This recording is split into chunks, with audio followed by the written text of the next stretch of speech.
What's up, everyone, and welcome back to another episode of the Chromecast. My name's Joe, joined here today by Gabriel. Hello. And Robbie. Hey, what's up?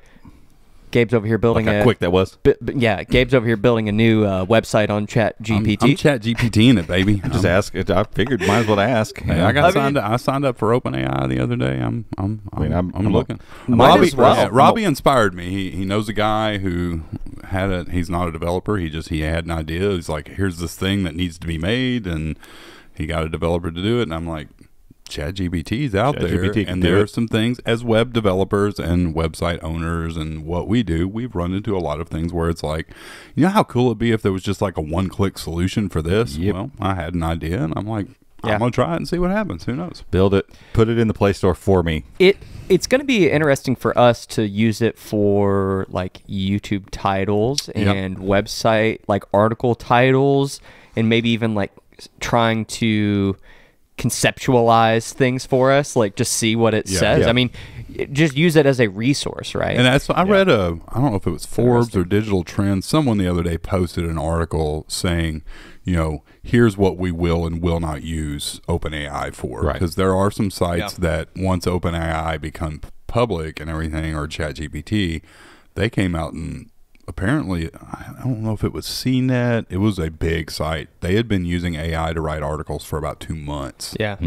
Now they go back and they edit them and tweak them, but whoever it was I read the other day said, you know, we're not doing this. We will use it for SEO ideas, which I already do. We'll use it for title ideas because, you know, SEO trends. It trends daily, weekly, monthly, and it's a lot of data. It's deciphering data. So like and using if OpenAI stuff can like take that and generate a SEO rich title, that might, because I mean, we've done A/B testing with titles and stuff like that, but sometimes you just don't know, and then I don't have any definitive answers, but the few that we've tried seem to have done well. I mean, so join us on Monday for our AI show where we talk about just kidding. Well, I mean, Google did announce some cool AI stuff. Yeah. And I think it's the way that AI needs to be leveraged. Like in Docs, like let's just, you know, write this thing for me. Give me a shell real quick, and it's Clippy on steroids. It's sort of if you, because I mean, honestly, how many, and it'll hurt the influencers, but how many influencers have got blown up teaching people how to do formulas and stuff in Google Sheets and Excel? If you had an AI model inside of Google Docs where you could just say, ask it, I need to take this data and output this. It just generates. And you just ask a question. You type in a question. Yeah. Very cool. Okay, we have a lot to talk about this week, so we're going to dive right in. First up, we have the HP Dragonfly Pro. And we can say whatever we want. Oh my gosh! No, I'm just Robbie's been itching to talk about this. It's so thing. difficult. Go ahead and put a caveat here. We're not gonna bash anyone on this show. We're not gonna name any names on this show. But before you go placing judgment on this device based on the few reviews that are out there, just listen. Just listen to what we have to say. Listen to this and go watch our and review. Use some reasoning. Use some rationale. Use what you know of Chromebooks and laptops in general, and understand that some people are just wrong. It's still an interesting place for other tech publications who don't cover this stuff daily to get a device like this. And, you know, they're doing their best job to evaluate it, but they're doing it in a certain frame of reference that isn't as... This is so PC. That was so nice of you to say. However inaccurate as it may have been, it was... I'll say what needs to be said. The one review we read compared it, basically saying there are tons of other Chromebooks at this price, tons of other premium Chromebook options out there. One of them being the Samsung Galaxy Chromebook 2. Yeah. Very nice. And it wasn't implied. It was actually stated there are many other better options out there. Come on. Yeah, just not true. And that just, you know, at the end of the day, reading that and going, okay, people still... Even people in the tech industry don't. I mean, we've had conversations. I mean, some of the conversations we had in Vegas where it's like, you know, we're talking about Chromebooks to people in tech, and they're like, "Oh, but you use a Chromebook like all the time?" It's like, you know, but how do you do? You know, it's just so there's just a different learning curve. So we are entrenched in this world and cover it every day. So I hope that anyone listening or viewing this, you know, understands that we're coming from it with a pretty deep understanding, right, of this device and a fandom of Chrome OS. So it's no different than if you you watch or you read a review from some random person about the MacBook Air, right, and then you get a review from 9 to 5 Mac or Mac Rumors, right? I think Mac Rumors is still a thing, right? I don't know. 9 to 5 Mac Rumors, yeah. I know 9 to 5 Mac is. And so anyway, like imagine those people reviewing it. They're coming at they have a deeper understanding of the ecosystem, of the people who use it, all that kind of stuff, and they are usually a person that does use it on a daily basis. If I'm a Windows user that plays games constantly and uses my Windows device for, I don't know, a golf simulator, and then you hand me a Chromebook, and tell me to review it, like I'm not coming at that from the frame of mind of someone else who's going to go purchase a Chromebook. Because someone who wants to buy a Chromebook to use it, especially one that's $1,000, they're going to go. Their idea is that they need to use this laptop as something that they're going to get work done on, that they're going to be productive on, that they're going to enjoy content on, and for all of those things and a lot more, the Dragonfly beats all of them. So like, it's bonkers to me to even think about clamshell Chromebook to clamshell Chromebook that you could even start to begin to say that there's another Chromebook that is better, or to reference the Samsung Galaxy. And that's the thing. It's a convertible. Whoop-de-doo. It's not a better device. But the one article, I can't remember who it was, but they were saying, if you're going to buy, we want to spend that kind of money, you could go buy the Elite Dragonfly, which is my daily driver right now, and I love it. It's great. I don't use the convertible. If you have to have a convertible, the HP Dragonfly Pro isn't a consideration anyway. But I would also argue that with my limited hands-on with the new Dragonfly Pro, it is a better device than the Elite. I mean, and that's the thing. I've not seen many reviews yet cover, and the angle that we kind of went at was this idea that people have been kind of clamoring for Google to make a new Pixelbook. We hear it all the time. People get excited about it when we thought there were. And I think there was going to be one for a little bit. I think so. And people eat that stuff up. They love it. So then you got to back up. Again, we're entrenched in this, so I have time to think about these things. I'm not just reviewing a Chromebook and then moving back to a Windows device. So I'm thinking about, and when you think about why is it that people get so excited about a Google-made Chromebook, especially when the last one that they made, from a spec perspective, was not the best of anything. No. The Pixelbook Go, let's review real quick, had a pretty mediocre 1080p 13.3-inch 16:9 panel that you could probably go on Newegg and find 1,000 different versions of. It was 300 nits. It was fine. It's whatever. Keyboard was really good, but not like the absolute best keyboard ever made on any device ever. It was very good. It's great to type on. But let me say that. It was very good. Build quality, well, we'll get to that. The internals were very behind the curve. Yes. Because they weren't just Y series, but they were a year old when they came out. Yeah, so the Slate came out the year prior, and they were borderline old at that point. That was 8th gen processors. And a year later, by the time this thing shipped, they were 2 years old. And so it's like, okay, that's not great. I want to say the lower ends even used eMMC storage. They didn't there was a 64 eMMC version. So, I mean, you're talking like a bunch of meh specs. Had a couple USB Type C ports. The trackpad was really good. Wasn't haptic, but very good trackpad. And the camera was, I think, a 1080p cam, but a good camera. Like it always performed well. Like we used it for live things here and there. But people still loved it. I still loved it. Like for a long time, I loved using that device, and would get to the end of using, review process, which feels like it just is never ever going to end anymore. I guess those days might be over, but I'd get to these gaps where we didn't have anything to review, and I loved going back to it. Like and again, it wasn't because it had some amazing spec sheet. Its spec sheet was actually pretty mediocre. If you took Pixelbook off of the list and just said, "Here's a Chromebook with these specs," most people would be like, "What? Yeah, okay. Sounds okay." But there was something about it. There was something about it that made people excited, and the same thing applied with the original Pixelbook, even though it was a little more expensive, a lot flashier.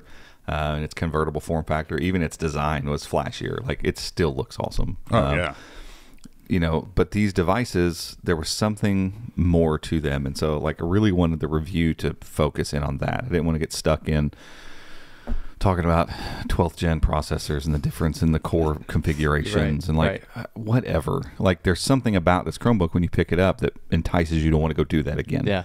To use it again. And what is that thing that did it, that is there for the HP, that was there for the Pixelbooks, that is there for MacBooks, that is there for Surface devices, and that's not there for, I don't want to knock any. Well, I won't even say any brands, but there are brands that make really nice PCs with all kinds of specs and tech and bling and all this kind of stuff. You're like, wow, that looks amazing, and you pick it up and it's like, yeah, not quite. Like something feels wrong. It reminds me of the CX9 was like this way. Like throw it all in there, mix it up, and out comes a Chromebook, and it's like you didn't consider all these other pieces that make a great experience, and the HP gets it. And when we went up to the reviewer workshop, like when they laid all those pieces out, like they had the entire thing laid out on a big table like this, every single piece you could pick up and touch and mess with. And go watch the review. You can see. Yeah, we've got some video in there, and that was all shot on the phone, by the way. I don't know if you even paid attention. Oh, I knew it was, but I was I was kind of looking at it. I'm like, this looks great. Yeah, Pixel 7 Pro for the win. But you can see me even in the thing trying. Like he told me, he was like, "Go ahead, try to bend it." Like just the lid, nothing else with it, no structural stuff, just the lid. And I mean, you see me move it a little. But you start adding these pieces together, and the whole thing feels firm for a reason. They made it that way on purpose. Like they were thinking about, because he kept, what did he called it? Reflection. It's the term for it. So they want almost zero reflection whenever you go to pick up or put pressure on the device in any way. Anywhere, yeah. And so like that stuff is thought through. The way that it goes together is thought through. Like the haptics on the trackpad. And that's the thing, though, too. The way that they go together combined with that rigidity is important, because you go back to the CX9. It was rigid. I wanted to love that device, and it was rigid as all get out. But when you held it in your hand, it felt like you were holding like a piece of rebar. It did not feel refined, even though it felt well built. Right. So it's not just about being well built. It's about fit and finish. It's about the corners. It's about how the lid closes together. All of those things. Right, how the seams meet. Yeah. And, like what's it feel like in your hand when you're walking around with it? What's it feel like when you pick it up off the desk? And those things feel considered with this device on the level of those Pixelbooks and MacBooks and stuff like that. And so I haven't seen anybody else talk about that yet. And, we talked about it a lot in our review. But that's the reason why. Like, there's other Chromebooks out there with the same specs. Quite a few, actually. So there's not any out there with a 1200 nit screen. Fine. But to be completely honest, I mean, in most scenarios, I don't need all those nits. No. Unless you want to use it as a flashlight. Yeah. Which, I mean, literally so bright. Like, it would have looked cheesy, and our video just didn't have that kind of feel to it. We might just do a short. Yeah, we should. Gabe was messing with the brightness on it. You were standing in the room and doing something, and I looked up, and you could see it. It was shining on the ceiling. I think we have like a dimly lit room, and it's kind of Indiana Jones kind of feel, and like somebody opens it, and it's just like a little After Effects, and it glows like from Pulp Fiction, whatever the thing in the briefcase was, like that. Because it's like. You wild. can almost feel the warmth coming up. You're it's crazy. And the shot outside, I thought, turned out really good too. Yeah, so we got outside yesterday in direct sunlight. I don't know what world you need 1200 nits on a laptop. Yeah, outside, I mean, if you're literally sitting in direct sunlight. I was telling my daughter about that, and she was like, "Wow, that's really neat." And I'm like, "Yeah, but I can't imagine a scenario where I would ever want to sit in direct sunlight and get work done." Yeah, because I'm going to wear sunglasses that are probably polarized. That'll mess with the screen likely, and like. I don't want to sit there and squint the whole time. Like, I would at least have an awning over me. And at that point, you could probably turn it down to like 70% and be completely fine. Like, completely comfortable working conditions. So, but that's what HP was after. We didn't talk about this in the review much, but, they made it pretty clear at the reviewers workshop. Like, they were out to build a device for freelancers. So that encompasses a lot, but it usually means nomadic stuff. Like, they're going to be in different scenarios. And they're going to be, doing different tasks and all that kind of stuff. So it comes from, when you talk about a freelancer, it could be you're a content creator, or you're a video maker, or you're an artist, or you're a developer, or you're whatever. There could be a bunch of different stuff. You could be just a remote worker. You could be a marketing person. Like, it's 100 different jobs. But the idea being, it's not somebody that's sitting at a desk all day. With one place to go and all that kind of stuff. It's like this on-the-go kind of thing. And so obviously the screen plays into that. Yeah, because that was kind of their whole pitch with the prosumer thing, which I honestly wasn't that familiar with that term to begin with, but they explained it as if no matter who you are, you should be able to pick up this device and it'll do what you need it to do. Right. If you're on video conferences 8 hours a day, great. It's got a solid camera. Right. It does have a very good gamer. Whatever, it'll work for whoever. Yeah. And you don't have to worry about it. Somebody doesn't pick this up and go, I'm not sure if this is going to do what I need to do. It just works. Yeah. And I think that's, I don't know, that was the overwhelming part of this Chromebook. Is that it felt like, it's like, yeah, it does have top of the line specs, and it's, wow, 1200 nit screen, and wow, great speakers, and wow, an 8 megapixel front facing camera, and wow, RGB keyboard, wow, haptic trackpad, wow, and all aluminum build. Like, can we cut in? Wow! Wow!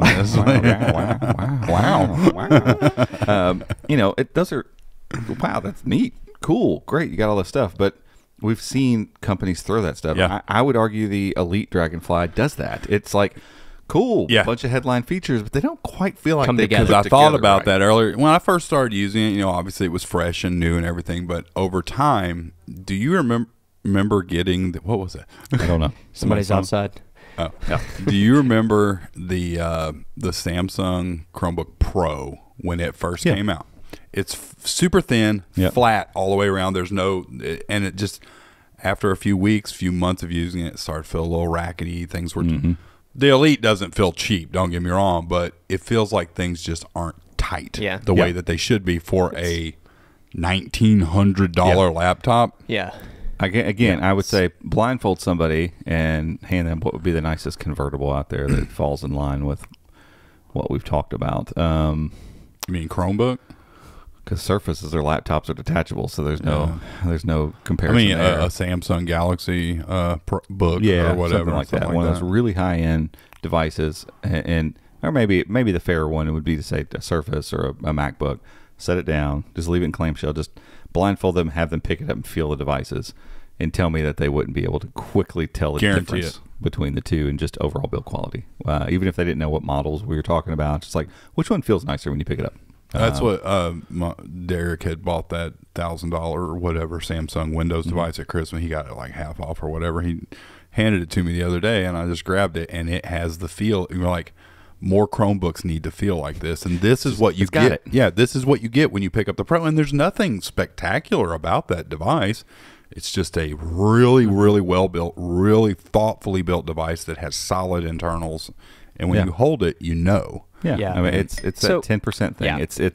It's all of these big specs thoughtfully being combined. It's why it took them 2 years to make it. So talk about that collaboration a little bit, because I think that's important too. Like, people might be listening to this and saying, okay, so like you're saying this is the new Pixel Book, or this is the Google, device that isn't there, but the HP could be that. So yeah, like, and we'll kind of wrap the review up with that idea. Like, if you've been waiting for a Pixel Book, this is it. It's just not branded Pixel Book, but Google's involvement with this thing isn't just like a normal Chromebook. So in case you've never heard this before or didn't know, like, Google has their hands on every Chromebook that goes out. So there's not a Chromebook that hits the market that they don't know about. Right. They're not going to be like, oh man, look at there. Yeah, it's got to get their, it has to get their stamp. Yeah. So it's got to go through a little bit.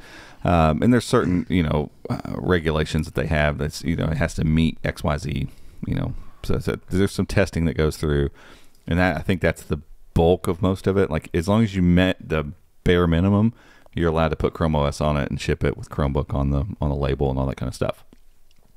But with different devices, they clearly help a little bit more, and then help a little bit more on this one. They maybe tweak a little bit more in here.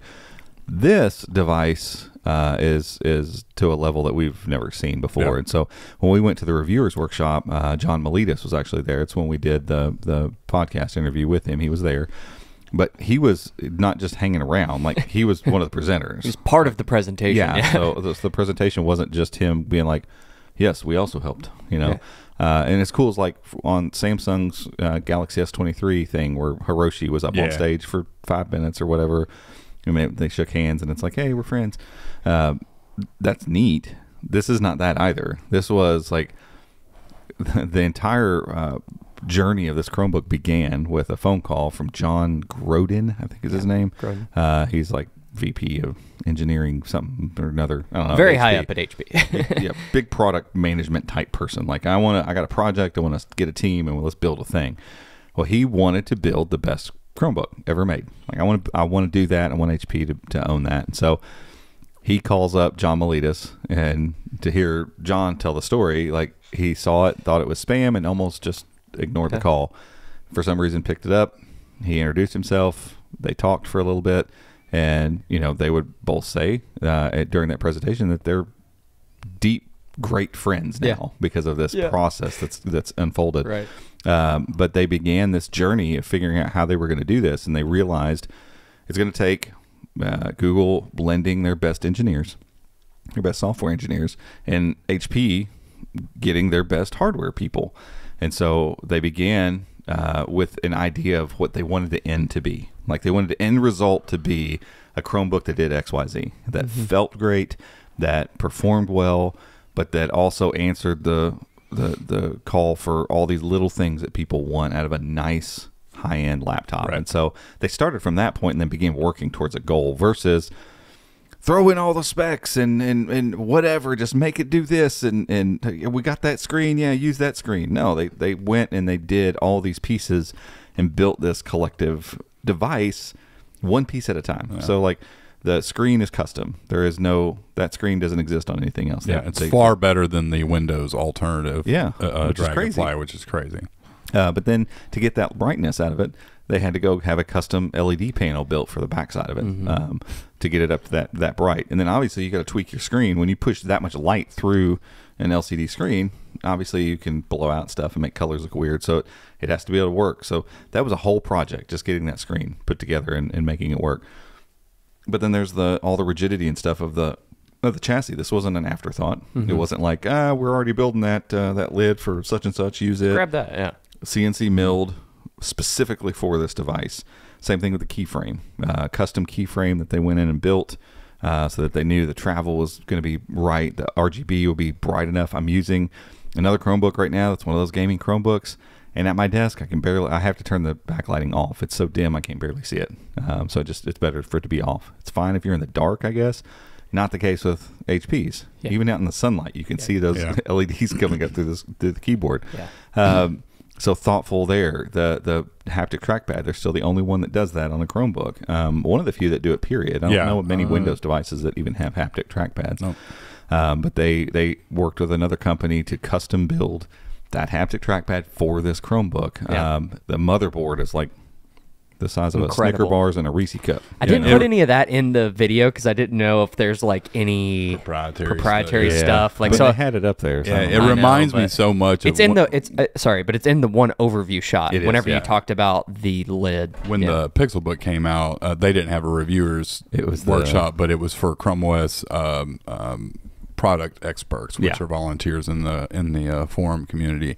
They got invited out, and one of them that we're friends with had sent us photos, and they had the same Here's thing. The motherboard. Yeah, the motherboard and all that. And at that time, no one was doing that with Chromebooks. So I'm sure that the process behind the Dragonfly drew a lot from how because they did a whole thing on the Pixelbook with the whole Norwegian design engineer and how the thought process was on designing it. So I'm sure that and those things melded very well. And that stuff takes time and effort. Like I can't even begin to think through how that even happened. This wasn't like last fall. They're like, hey, let's make a really nice Chromebook. This has been 2 years? It was a 2-year process. And so I'm just like, it boggles my mind to think through. I mean, like, how do you know what size the motherboard's going to end up being once you finally get to the point you got your workable motherboard? Like the pieces that go into this is wild, right? Do you just know? And when you can start the chassis, but it's like, well, what if the motherboard? Do you build the chassis around it, or you build it around really the chassis? Smart people that work at this? But it's all purpose built. Like that's what's incredible. Oh, and the speakers I think are custom too. My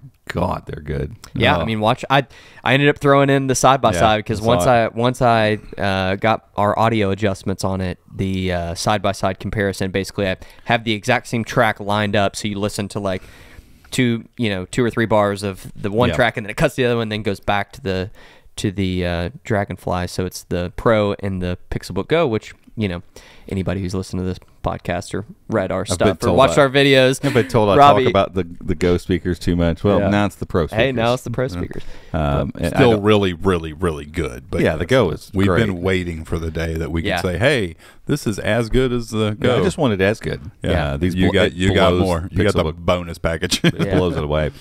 I will say the video, I don't feel like because I would say the mic probably clips or whatever.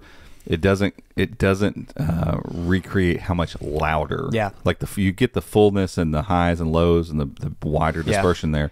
But the I'm telling you, it's at least twice as loud. It's interesting. The actual like waveform, looking at them raw, right, are a little closer, but then after I add some stuff to it, they got boosted up. Right. And I could see the difference just looking at my what are those called? The little bars that move up and down. Waves. No. The on the side. Oh, like on the mixer. Yeah. What are those called? The two, your right and left channel that bounce up. Yeah. Your clip lights. Anywho, like you could see the difference there, but then whenever you export, I watched it back on my phone, and it's like you're listening to now a compressed, double compressed audio that then is coming through smartphone speakers, and so you can't quite tell the volume, but the quality is there. I'm for sure. telling you, the volume is night and day. It's wild. It's not even close. Double. I mean, if not, maybe more. We tried measuring it, but we were just doing it like on a phone. We don't have any sort of official decibel meter. And my guess is too, like decibel ratings and all that kind of stuff change. It's just like light. There's roll off difference of from what you're measuring. Right. Yeah. So anywho, but yeah, it's just incredible. I mean, I could probably sit and talk forever about this Chromebook, but I do want to say, you know, if like Abe was saying at the beginning of this, if you're out there and you're reading reports of 2.5 or 3 hour battery life on this thing, I don't know how in the world that happens, other than it's a 1200 nit screen. So if you had it cranked, if you got greedy eyes, you're not really paying attention, and you crank that brightness way up, I'm sure it demolishes the battery. I just never had any situation where I needed it to be above like 40% brightness because it's so bright. There's so much extra headroom. You just don't need it. Yeah. You should crank it up to that and just do some web design stuff. I guarantee you it'll see how quick it crush it in 3 hours. Yeah, 2 or 3. But that's not, to me, that's not fair. Like you're saying, hey, there's this extra thing that's needed in certain situations, and I'm going to use it the whole time, and then say that my headline is the battery's bad. Like that seems a little silly. Yeah. But we can all agree to disagree. I just don't want people to go, well, I knew there's going to be something wrong with it. Yeah. That's what reviewers do sometimes. Yeah. Like, I got to find something bad to say. Well, I've tested and using regular workloads with brightness that is comfortable. Like, I don't want to work with a 150 nit screen either. Like, I'm keeping it at probably about 300 nits brightness and easily getting 7-8 hours of work out of it. So I don't know. I don't know how that's possible. And other people doing video rundown tests getting 9 and 10 hours. So how you got 2.5 hours out of it, I don't know. I don't know what you're doing, but I feel like you're doing it wrong. Got to be screen just full blast. Got to be. I mean, I guess so. I don't know, but I don't want people to be misled and think that this thing is like, it's not the Samsung all over again. It just isn't. No, because that's what the one rundown test I saw said 7 hours 48 minutes, and they said 50% brightness streaming a 720p video nonstop. Which 50% You're like, oh, 50%. Remember, 50% brightness is 600 nits. How many? Right. You don't even need that. Like, I rarely ever had it at 50%. Like, I felt like that was always overkill. So, I mean, if it's going to make it 7 hours at that brightness, then you can be a little greedy with your eyes. And still, 7 hours of runtime means 7 hours of constant use. No one sits at their computer and uses it without stopping. You're going to stop and go to the bathroom. You're going to stop and have lunch. You're going to stop and go have breaks. So in your 8-hour workday, you're probably going to be in front of your screen with it on and engaged into it. If you're a very productive person, for 6 hours. Yeah, 5 to 6. If you're a normal person, probably 5. For the majority, I would bet it's 4.5.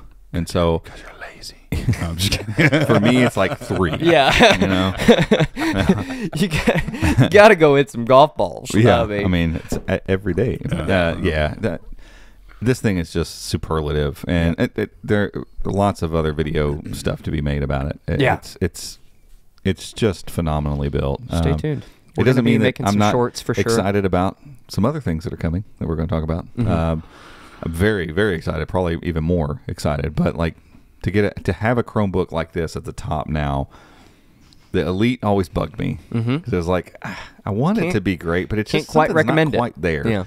This is there. Yeah. Like it's there, all the way there. And we've got our Pixelbook type. We've got our Halo device now. And we've talked for so long about how, these materials just cost money. And so if developing it, if you put all of this stuff into this device, it's, I feel like them coming in at $999 is a good price for this. And we didn't even mention the support aspect. Go watch the review. We kind of outline all of the the support that you get with this device, which is, you know, the first time that's ever happened. 24/7 chat support, call support, drop protection for $10.99 a month for 3 years, and support with folks that are trained on this device. Yeah.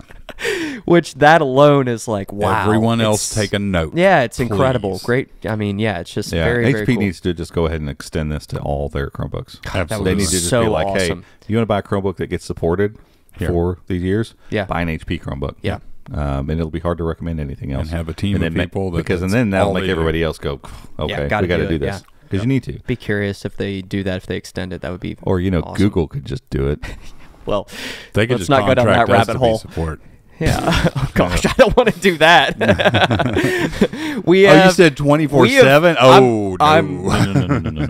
I understand that some people on the internet are just clicking around and doing things, but we have had people that have joined our Patreon and thought 100% that we were Google support. that we are owned by Google. I bought this Chromebook and this isn't working. I'm sorry. But not like, I hate that. I mean, we do help folks in our Patreon community about that. So that we help with support stuff. But this was like they legitimately thought we were Google, and I'm like, developers that's not us. Anything. Why are you letting this happen? Why haven't you fixed blah blah blah? We're not Google. But anyway, okay, go check out the review. It came together really nicely, and it's a little bit of a different review that, you know, we wanted this kind of narrative approach and really telling like a deeper story about this device, not just rattling off specs, not just talking about the screen, not just talking about the keyboard, moving on. It's this really it's really cool piece, so go check it out. But we're going to take a quick break for an ad right now, and we'll be right back. This episode is brought to you by Visor. Do you manage your school district's Chromebooks? If you're tasked with managing hundreds or thousands of Chromebooks, you need Visor. Visor is a Chromebook and IT asset management software solution designed specifically for school districts. Visor seamlessly integrates with the Google Admin Console and your student information system. With Visor, you can easily see which student has which Chromebook, manage repairs, streamline device checkouts with barcodes, and even automate disabling lost or stolen devices while notifying parents of any fees. To find out how Visor can help your school district manage Chromebooks and to get 20% off, head over to visor.cloud/unboxed. That's VIZOR.cloud/unboxed, or just click the link in the show notes. Alrighty, welcome back, everyone. We're going to just stay in the Chrome OS lane. And I guess let's first mention the HP, because it came off HP, not the Pro. Right. A new Chromebook that showed up today. A different one. Yeah. They just decided, hello. We're just gonna. I feel like they've done this before with one of these in this family, but I don't think they ever. The last 14C just showed up. The last 14C. But we made our video about that device was like, hey, buy the right one. Yeah, because the last year's model and the year before that were literally identical, other than the processor. And maybe the fingerprint sensor, maybe. No, I think both had that. They both have the color was a slight bit darker on the newer one, but it was like, for most people looking at it, you wouldn't have known. So you know what we're talking about. HP just showed up on Best Buy's site, which isn't unusual. You can't buy it yet. It says coming soon, which probably means next week or whatever. It's just a new version of the X360 14C, which is probably their biggest selling consumer device. Yeah, I would say so. Thought it was identical other than the processor, but then Robbie pointed out they have gone away from the 16:9, and it is a 16:10 14-inch display, 12th gen Core i3. Everything else is the exact same. Trackpad might be a little deeper just because the screen's taller. You should have a little bit more height. So you get a little more square trackpad, fingerprint sensor, everything else is the same. Even the shell even looks similar. Which is good. It looks great. It did. $699? $699, which is cool. They didn't bump the price at all, so it's still $30 cheaper than the Spin 714, which is also 16:10. I wouldn't be surprised if it's the same panel. Yeah, even though it says that one thing said it's not. Yeah, somebody, an HP rep or whatever on Best Buy site said it's the same as all the previous models at 250 nits. Once they put a spec sheet out, we'll see. Hopefully they've listened to us, not done that, but that's honestly been the only real nit with this device. And we've had there were two devices so far, two Chromebooks that have come out with a 16:10 14-inch 1080p plus screen. So that Lenovo Flex 5 that just never materialized. I don't know what happened with that device. We had that really early one. Has it ever? Is it 5i? Or is it it's a 5i. Yeah, it's. Remember, they went away from what they were doing the past 2 years. Went 16:10. Had a really yellow screen. It was very, very warm. Yeah. But it was a very early. I don't remember what event it was around. Maybe IFA or. I feel like there might be a Pentium model on the website. I check their website every day. Maybe they're, but yeah, I don't think it's ever shown up. Yeah, it was super weird. Nova's got a bad habit of that. Like, hey, here's this thing. Remember the light bar one that everyone thought was going to be? Oh, that's so awesome. I don't even think you can buy it. Like, no, it got showed up for like a week and then it never came was a thing. It's a shame because the Flex 5i was. I feel like their most popular Chromebook. Yeah. Yeah. They had those two. Yeah. The Navy one was the 11th gen. This was the 12th gen. Remember, it went to a 16:10. Yeah, that's right. Because the 11th gen, you can still get dirt cheap on Amazon. It's still a great buy. But that's another one of those devices that if the next iteration would just bring it up a little bit more, they could probably knock some wind out of Acer's sales. Because Acer's spin that you get at Best Buy is still, I don't want to say middle of the road price, but it is middle of the road price nowadays. That's still the most well-rounded device you can buy for $700. HP always lags right behind because they do Core i3 and the screen's a little dimmer. But like, if you're like, I want a lot of that, but I don't want to spend $700, man, that Lenovo is tight. The 10th gen one was my daily driver forever. Yeah, and I don't know. That was a weird move. It's like they did seemingly bump it up a little bit, and then it just never showed up. Yeah. So, but that's the same panel statistically as the 714. They're both 14-inch, 16:10, 1080p plus, and so they're both over 300 nits. So that's why I'm just like, I hope so. If it's 300, 320, then that device will be fantastic. Especially when it goes on sale for $150 off, $450, $500. Yeah, because last year's 14C has been on sale for a while now. 200 every week or so it'll be $200 off, and then sometimes it's $300 off. Yeah, they're very aggressive with their sale prices, which is HP and Acer does this too. I mean, and kind of Lenovo, they all do it. The only one that doesn't seem to do that as often is Asus. Asus doesn't like to put their stuff on sale now. They're gaming one on Best Buy, but that's kind of a Best Buy. The rest of them, man, they just sit there. Yeah. But yeah, the 14C has just always been this easy to recommend because it's well built. Like, it's mostly aluminum. It feels great. The keyboard is fantastic. I'm just like, who knows? Maybe with pretty with good the Pro, speakers. No, I mean, they're fine or whatever. Maybe this one will be better. Right. Yeah. So now that they've kind of done they're this upward with the firing Pro, on the sides. Okay. They could be great. But maybe with what they've done on the Pro, maybe they'll eke it out a little bit better. Yeah. But yeah, they put a little bit better, just a brighter screen. It doesn't have to be that much better. Yeah, because the colors on last year's model are great. It's just not bright enough. And everything else is good. Yeah. Core i3. Borrow some from the Dragonfly. It's got plenty. That's trickle down. I just need 50 to 100 nits. Just a trickle down. But that device for me, though, I mean, I know that on paper the spin is better. You get the Iris Xe graphics, which is a bonus if you're going to be gaming. The stylus. Stylus. But just the entire family, the spin's always been a little bit of head because of the i5 and whatever.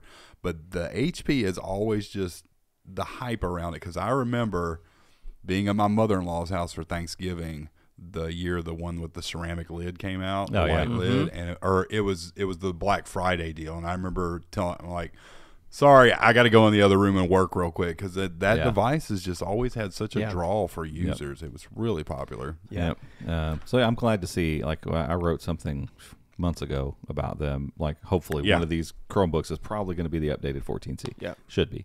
So it looks like one of them. Hopefully, I was right. When we get it in, check but the board. Likely one of the ones I said is probably going to be it. You can draw pretty direct lines through some of that stuff. But yeah, I'm glad to see. I wish they would have let us know beforehand. Those are kind of cool. Chromebooks show up. That was my whole point. They've been busy. Yeah, that's my whole point, is that, I can understand completely them not wanting to detract in any way from this. So, and this is a device, I mean, for $699, it's still... that's up there, It's not $1,000, but $700 is no just chump change for a Chromebook, and but they just kind of put them out. Just, But in HP's defense, they'll put it on sale. They might have a press release in the next couple of weeks. Yeah, Best Buy is just notorious for accidentally listing inventory. Oh yeah, that could be. They the case probably too. will. And again, I really hope that the display is just 300 nits. It'll just be easier to recommend because it's always been, hey, this is a great Chromebook, but with the better screen, it will be no problem to say, you want that device? Yeah, for sure. Buy it. Every time it's on sale, go get it. Yeah, absolutely. And it the last couple have had the magnets on the side for their HP's little USI pin that clicks on. It doesn't charge over there, but it'll click on the side. So nice little touch if you're not going to have a stowed stylus. So we'll know more soon. We'll hopefully get one sent over. We'll reach out. We'll reach out to our rep and see once they kind of get through the next couple of days, probably early next week. Yeah. Maybe see if we can get one in the office. Yeah. And like I said, start the never-ending review process. Yeah. Yeah. That one maybe if it's like not much different than last year's, it could be one of those like unboxing / like formed thought type whatever video we'll call that. I don't know. Some of these devices though, we know now, like that one, even if the screen isn't updated, like having the content out there around it is probably going to be important a year from now. Exactly. It's going to be on sale on Black Friday. Somebody wants to go find that be able review. to point to those reviews. Yeah, it's true. Some of these Chromebooks will never see the light of day, or they'll get released and then they won't be at Best Buy or places where people actually shop. Right. And so it's like, those are the ones that we can kind of be like, whatever. So this one isn't available as of right now. No, but it is on. Is it pre-order? It just says coming soon. It's just on Best Buy right now. Super weird. All right. Well, we'll know more soon. That's another thing I was thinking about. Like you've got some places that are official Chromebook sellers, like Adorama, B&H, whatever. But go out on the street and ask 10 people if they know what Adorama is. Unless they're photographers, they probably don't know. When are we going to get more? Because God bless Walmart, they have a couple that, like the Lenovo gaming one, that's always well priced. But the problem with Walmart is it's also a marketplace like Amazon, and you have to deal with third-party CD sellers, all that stuff. When are we going to get more? Because it's gotten to where Best Buy is the only place you send people to buy a Chromebook. We're just going to build our own eventually. Do a lot of people buy from manufacturers other than Samsung? I think Samsung's I think people probably buy from Lenovo and HP. Like if I was going out to shop for a new Windows laptop and I wasn't, if I was considering a Surface, obviously I'd probably just go build one at Microsoft. But I guess if I were going to go buy a new Windows laptop, I'm not going to go to Lenovo.com unless I'm buying a Legion or something like that. I'm going to go to Best Buy. Yeah. So I guess that answered my own question. Used to when there was Best Buy and Circuit City and Radio Shack. Yeah, I mean, none of those things exist anymore. Right. Best Buy barely made it out alive. I miss Circuit City. I do too. I always like them. Staples is unfortunately kind of a dying thing too, in a lot of ways. And so like at one point it looked like they would kind of pick it up a little bit, like them and Office Depot, would have a selection, but that's gotten real weird. And I'm just like, where else would there be? Only thing that comes to mind in my head where you could go and it would be good would be Target. Yeah. I think Target could go, we're going to get into this. Yeah, and because Target is a official Google seller anyway. Right. They always have the phones, the Nest products, but you can find some good deals on Chromebooks there. They have the random selection, right? So it's like, okay, why not get to the point where you become just like Best Buy? You have a new Chromebook comes out, but Target has third-party sellers too, which is weird. Yeah, online. Yeah. But you can filter that out. And their stores are so good, and I feel like they're so well put together. Like Walmart feels a little Wild West. Yeah, for sure. Target, I think, is well enough, like tight enough in their supply chains and stuff like that. They could build one of those little Chromebook sections in a Target. Because that's the thing. Like it used to be before Best Buy was the place. It was Amazon. I mean, that's where we cut our teeth with. And Amazon could be okay again if they would silo, because they have you can go in and they have a Chromebook page. It usually has about 12 to 15 devices on it, and they're either older or they're the cheap devices. Newest model. Yeah, that's where you get into third-party sellers. It feels like shopping on eBay. Exactly. At this point. It does. Especially for Chromebooks. And I'd rather go to eBay because most of your big stores, even Best Buy has an eBay. I'd rather be on eBay than Amazon. You never know what you're going to get. Amazon is, with electronics right now, is a mess. And I don't know. Are you familiar with Temu? No. Okay, so I ordered something from them a few weeks ago. It's this factory direct, it's China factory direct. So they're kind of like they kind of have like a Rakuten feel, because Rakuten has their own marketplace, but it's all factory direct stuff. But you're not buying white label or knockoff stuff. It's actual factory direct stuff. And when you can find a deal on something, you're talking like 80% discount. I found there was this stuffed animal my daughter wanted, and we found the exact same one from the same company. It was, and 3 months later, it was ours. 9 days. It cost me $1.40. Oh my gosh! Wow. I'm just waiting for them to like dump a bunch of electronics and be like, "Hey, brand new, whatever, Dragonfly Pro, get it right here for $120." $120. It kind of feels like what's the big bidding site? There's those bidding sites where you bid. It kind of feels like that, $1, but you're not actually bidding. Get a PS5 for $1. Yeah, this whatever. Person got it for $4. No, they didn't. Yeah. Yeah. Okay. Let's talk about. So that's a device that is out and coming soon. Let's talk about one that's in the works that you have been digging up some saucy details on. I'll clarify. The one that we're tracking right now, Geralt is the name. That comes from Witcher. Yeah. Is that right? Was that Henry Cavill's character? Mm-hmm. Okay. I think he is Geralt. He was. He's not in that anymore. No, he got. He did. He got.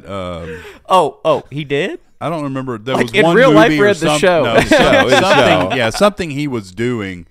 He got recast. They've got a new. Yeah, he's not in The Witcher. A new Witcher. Yeah. All right. Well, there you go. There's the game Witcher. I don't know anything about it. Never played it. Looks fine, I guess. I don't know. But right now, this is a MediaTek MT8188 development board, and it's some of the commits I found have been very clear. This is a board for development of the 8188. Yeah. So it will not become. It's like Homestar. No, is it Homestar? No, it's Homestar is the duet, isn't it? Yes. I'm trying to remember the name. Strongbad is the development board for the 7C Gen 2 detachables. Trogdor. Yeah. Trogdor was favorite. 7C Gen 1 detachables. Great name. That's right. That's right. Great device. Or no, name. Trogdor was 7C Gen 1 Chromebooks. So I shouldn't write up that MediaTek is making a Chromebook. Yeah, that's what I'm saying. That article still lives on the internet. They kind of are. That's true. They work with them pretty close. So yeah, it's a development board, and I found it was deep in a commit file where they're working on basically building out the templates for the variants that will come off of Geralt.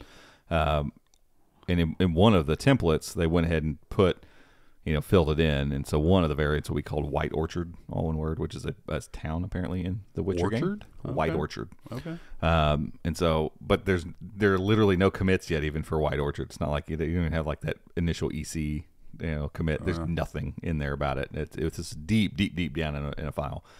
So they haven't even started branching off yet, but that follows suit for what MediaTek's done over the years. They'll have a development board, the 8192, which is the Companio 820, 828 devices. There's only a few of those, but those devices had one. Spherion was the development board, and they did all the work on Spherion for like a year and a half or something, like while they were doing all this stuff. So they're using upstream code and getting it all ready, and then all of a sudden, here come all the variants. And so most of the work's done. Now you just got to make sure your display and stuff work with it. Right. And clearly along the way, these other companies are letting them kind of go, okay, will you test that for me, test this, and making sure everything's working. So that's what we're seeing right now. So there are things being tested on Geralt. They aren't the only things, but they're clearly things that are probably being tested by Lenovo. So the first display I found for it, well, let me back up. MT8188, based on the core layout of it, think of the Companio 1380 or the Companio 1200 that we already have in Chromebooks. Very fast, pretty battery efficient. Not like the 800 Companio 800 one was crazy. I mean, it's 14, 15 hours on that Chromebook. It's just nuts battery. So this will fall somewhere in between, I think, based on the cores. But it's got the same cores that the big MediaTek Companio has. It just has 2 less of the big cores and 2 more of the smaller cores. So it's still octa-core, but 2 big, 6 small instead of 4 big, 4 small. So it should, at peak, when pushed, it should be able to still handle pretty good workloads, but also be a little bit more efficient with battery. than the 1380. Like 1380 is good. I remember I was getting 10, 11 hours or something like that on the Spin, horrible. The Spin 513. Sorry. I mean, it's good, but it's not like that dumb. Right, where it's like 16 hours. Yeah, like the Duet 5 right now gets. Yeah, it's just dumb. Like we charge ours like once every 5 days. Yeah, it's dumb battery. It's like 15, 16 hours of battery. But it also isn't wildly performant. So it's like you find a middle ground. I feel like the MT8188. Don't know what they're going to call it. It could end up being, it's going to be a 1000 series because it's the same cores. Maybe the 1100. Or they'll make it the 1000. 1134. I like it. Call this one the 1000 maybe. 1149er. Yeah, I think 1000 or 1100. Because the 1200's already taken and it's 4 bigs, 4 littles. So it's like. Next question is, what are they going to do with the next generation of chips? They're going to have to move to a whole different naming system probably. G2. Yeah. Well, because the internal, they've already messed up with the internal because the 8192 internally is a Companion 800 with smaller cores, lesser cores. 8188 should then be less than that. It is not. It is bigger cores, and so whatever. That and stop with the dual naming. I mean, the dual nomenclature. Yeah, but Qualcomm does it too. They do. Internally, it's SC7280. Yep. We know it is Snapdragon Gen 3, which those are coming. Anyway, side story. So with Geralt, the first screen I saw was, I want to say it was a 10-inch Innolux display, which is not that wild. Pretty standard 10.1 or whatever. Yeah, 1080p, 16 by 10, 400 nit screen. Yeah. And so it's like, oh, cool. You know, like it is a tablet for sure. I think we've talked about that. Mm-hmm. It's for sure detachable. It's not like, oh, we think it might be. No, 100%. This is a detachable baseboard. So I saw that screen, and then I found another screen now that they're testing with it. Again, this is a baseboard, so they're going to test all sorts of different things. So if Lenovo's like, hey, before we put our variant out there and someone sniffs it out, what it is, go ahead and start testing these pieces. So at least the big pieces we've already got. We're putting this thing together. It's going to work. They're testing a Samsung OLED. I can't remember the model, ANX something. And so I was like, that seems a little familiar. I looked it up, 13.3 inch, 16 by 9 OLED panel. It's the Duet 5. So, yeah, I mean, it's the exact. And so I was like, let me look. And then I went and found where for the Duet 5, that panel was added for Homestar. So 100% that panel is being tested on Geralt, which it doesn't Robbie's take going much. back grassroots Chroma Unbox, man. I like it, man. It's been fun. I love it. And so the combination of all that stuff clearly points to a Duet 5 in the works. And so this is super exciting because when you start thinking about, okay, this chip, the main problem I had with the Duet 5 was I couldn't output to my Quad HD screen. It's a limitation of the Snapdragon 7C Gen 2. Granted, I had that wide angle. It probably would do my screen now, I think. But it wouldn't do it at over 60 hertz. Right. But the MediaTek 1380 doesn't do that either. So, but then it was just, I went back and watched my review of that device. I was like, what was my other hang up with it? The keyboard trackpad was okay. Mm-hmm. It's fine. It was okay. Yeah. And the performance was fine. Like, it was okay. Like, I could get through it if I had to. It's not something I'd want to plug in and use every day, all the time. No. And so, but I love content consumption on it. Like, I really like playing games on it. I enjoyed reading books. Again, sitting up, like laying in bed with a big 13-inch tablet's a little absurd. But, you know, a lot of content consumption, the quad speakers. I felt like the quad speakers were good, but they could have been great. Right. And so there are all these things like, man, this is a really good device. Close. Yeah. There's some need tweaks to iterate they can on make. it. Yeah. So then let's back up and think. The Duet came out, similar thing. The Duet 3 came out and fixed all of it. Yep. Like all those things. They're like, oh, that was bad. Okay, we'll fix that. Okay, we'll fix that. What if Lenovo takes and does the same thing with a Duet 5? Yeah, because the 3 is a near perfect iteration of the original Duet. It fixed the current Duet. Yeah, the Duet 5 as it is, great tablet first experience. And if you're looking for a secondary device, because like ours at home, if I need to pop it out and write something on it, it's totally fine. I'm like you. I would never choose to do it on a regular basis. But when you can get it for $200 off, $120 off, totally worth going out and buying. Device. But it would take, I think it would take even less iteration than the Duet 3 did for it to be it could be a primary just a device. Knockout device. Yeah. I mean, and that device like we've always talked about of having it around the house, then being able to totally bring it to work, modular, dock it, yeah. it's your Yes. It's your work device. I've been looking forward to this. I did find a camera commit for it. Again, it's something they're testing on Geralt, but it's the same camera that is on Redmi Note 11, which came out in the last 10 months. I mean, that's not going to be a bad camera. Yeah. I mean, the sample photos. It's the sensor they're using on the ultra wide lens for that phone. They don't have to use it on ultra wide, but usually a sensor kind of matches the lens.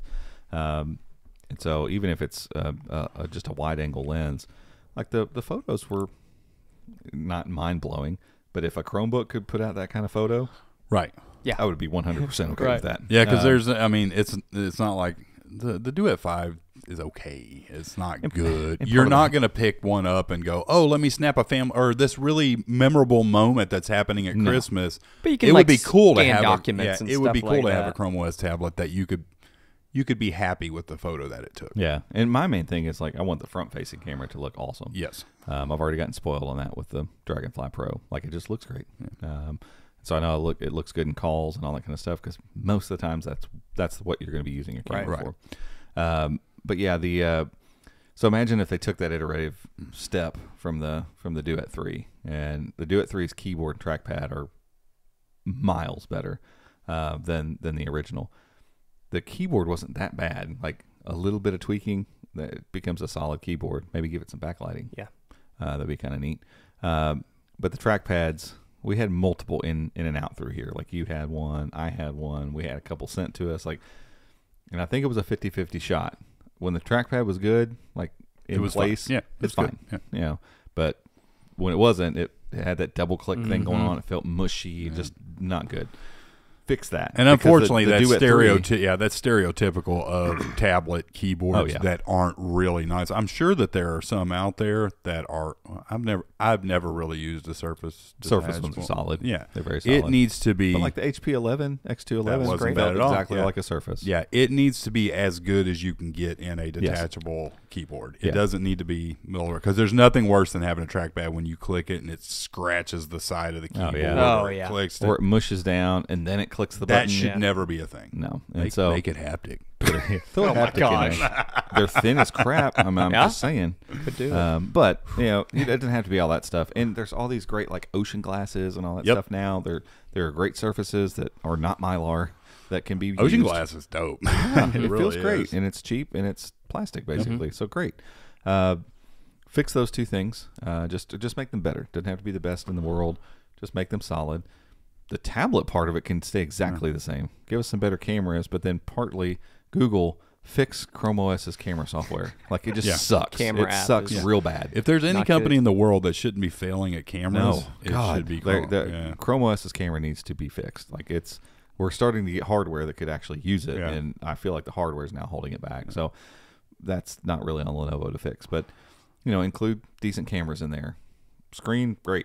It was great the first time. That's Put fine. the pen in there like they are with the three the three that you get at Lenovo with the 8 gigs of RAM when it's available has the pen with it. Make it magnetic on top like the new Lenovo. Absolutely. Like stop with the case and the that was thing. silly. That looks it looks dumb. It's not functional. It's in Don't the way. do that. Make it attachable and chargeable. The code's already in the repositories. Look, the work's done for you. You Just did it. Copy and paste. Put it in there.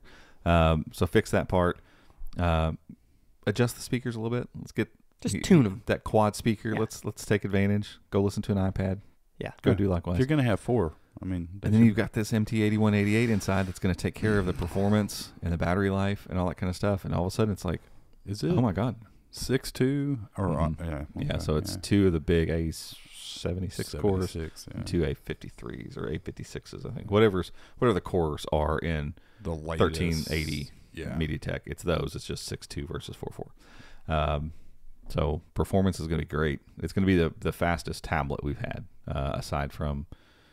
I bet you it'll rival the Slate. The Slate was an i5, it was and even M5. then, the native ARM architecture will handle Android better than So gaming and stuff will be great.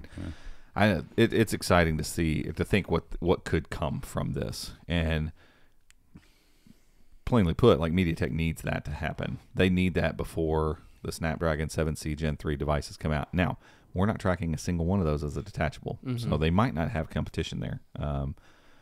But then I've also realized that with Geralt, there's no reference to Hammer, which has always been the detachable keyboard. Right. 0 reference to it. But Hammer also had Vivaldi, the keyboard, basically that's like, hey, do whatever you want with the keyboard and you plug it in here with Vivaldi for your custom keyboard.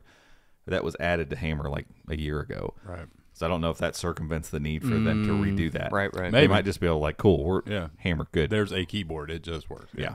So or they're hiding it from you. that's also likely. Not gonna lie though, I would love to see. I mean, MediaTek put what did they? Is the OnePlus tablet? Does it have the Dimensity? Dimensity 9000. I would love to see them. They could just eliminate all this Compagno tiers and all that. So Just Dimensity. use Compagno for like your budget tablets and stuff. Put a Dimensity chip in these flagship devices. It would be a monster. Yep, it would. You know, whatever. What's the architecture difference from like different. a 1380 Just to newer cores. Yeah, Newer I mean big there might cores. be different numbers of cores, but the architecture is all the same. So you can It still has, call it Compagno if that's because Yeah, Compagno's yeah, they're yeah. branding around Chromebook stuff. Which is Yeah, fine. Call it they, that, Yeah, but put they these had other the, the they top of have the line their, cores They in it. did that with the original one because you had the Helios, and then you Yeah. the original Duet. Was a Helio P90 or P60, Right, it's a something like that. P60 Helios, but for Chromebooks, They just rebranded yeah, it. it depended on where you look. It's listed because I remember somebody saying it's not that, it's this. Like, They're the it's same same. thing. It's same. Yeah. Yeah. They just redid that. But yeah, I mean, it's exciting to know that I think we're getting to the point. Just the fact that we have detachables to talk about again. Like So exciting. It kind of felt like, oh, we're not going to get So any what's more next? Chrome OS tablets because HP. the tablet has gotten a lot better. Like, yes, HP, Yeah, please. HP. And they could. Like, 100% HP's made. Have they made MediaTek? Oh, me. Oh. Chromebook. Yeah, we gave one away. Yeah, so they've got an existing relationship. That's not wild to think. And HP's tablets have been interesting. But Some of the most X211 well-built tablets we've had. X211 was great. Small love this. iterations, better processor. Screen done. size of Leave that it It one alone. was awesome. Gen 1, right? Yeah. Snapdragon Gen 1, not good. Especially it had a quad HD screen. on it. Screen was sweet on it, and the processor was When like the build, it was Yeah, it was gorgeous great. to hold. Had a great keyboard on it. And had the detachable charging pin. All that stuff was there. It felt The very processor Slate could inspired. not, Yeah. keep up with it. Yeah. You know, and so just keep all of that. I do wish the hinge on the back was really made it wobble. I did not Yeah. love that. It was well made, but like Lenovo's hinge on the back is way better. Like it's so thin and barely there. Do something like that. Yeah. Leave everything else the same. Swap in the better Right. processor. Yeah. Ship it. exciting. Yeah, that could be cool. But yeah, hopefully we'll finally start to see some variants of Geralt come out. Once we do, I feel like it will move quick. Once the variants actually hit and start development, like because they're clearly already testing multiple different stuff. Yeah. You know, they're getting their ducks in a row. We've said it before on the show, and if you saw my interview with Adam King from MediaTek, they hinted at they're coming. They hinted at higher end, nicer, more performant tablets. Yeah. Yep. From They don't have MediaTek. to be. They don't have to be Dragonfly Pros. They Just- don't have to be ready for Steam games or all that stuff. Just run Chrome OS solidly, and run Android apps, and then just be well made. and just get. Because now you have Minecraft and people need it. So, We'll yeah, we can do a spin-off show for that. We've got that. We've got 7A about it and next There's week. so and Fold. much. Yeah. There's a lot. What's interesting about Minecraft, I will say, the spec requirements are pretty low. They I are. was happy Gen with 2 that. Yeah. Snapdragon, I think. This is low. Yeah, I thought they did Gen 1. It might be. And like a. But I mean, that makes sense. Minecraft, I mean, because you could turn down the settings on Minecraft to get it to I've run. never had any problem. I've run it on a million different things. Yeah, Never had a check problem. the website. I was gonna say we'll link it. Is Yeah, officially available. Yeah, Yeah. I think Chrome Michael OS. just published it. Just Yeah, did. there's a lot to talk about it. that could be a fun little spin-off show. We might. we could that. do a That could be Minecraft fun. episode with a cool Minecraft graphic Yeah. with Steve and a pickaxe. Yeah. We can go to Walmart, All of get us that. some Minecraft thingies. I got Yes. ideas. Big brain did it. Look, guys, we figured it out. Okay, Minecraft podcast. we'll do that. We'll do that next Mindcast. week. That- Mindcast. The Mindcast. Podcraft. The Podcraft Mindcast. We've talked too much. Okay, all right. That's it for this week, folks. Two things I need you to do. First thing, we're going to give away a Samsung Chromebook that we bought, and to be honest, it's kind of a weird device, but you can get it for free. So just go enter the giveaway. We're trying to hit 250 For free, it's got some upside. for sure, does. and it's got a good screen on it. screen. Yeah. we're trying to hit 250,000 subscribers on YouTube on our main channel. Just go enter this giveaway. That's all you got to do. Yeah, get subscribed. Do that. Also, next thing I need you to do, go down there and click subscribe if you haven't already. Helps us out, and you'll make Gabe happy. Yep. It will. It'll make me happy if you ring the notification bell. Yeah, and the notification bell. Yeah. And a thumbs up if you really like it. You know what made Joe happy is if you go down there and comment. Yes. Yeah. I'll look through all the comments on Monday and respond to any of them that say this comment is for Joe. Yeah, there you go. I will do that. You heard it here first. I will do that on Monday. And we will hold him to it. All right, folks, that's it for this week. We'll catch you all next week, next time, if we do a video, Okay, bye.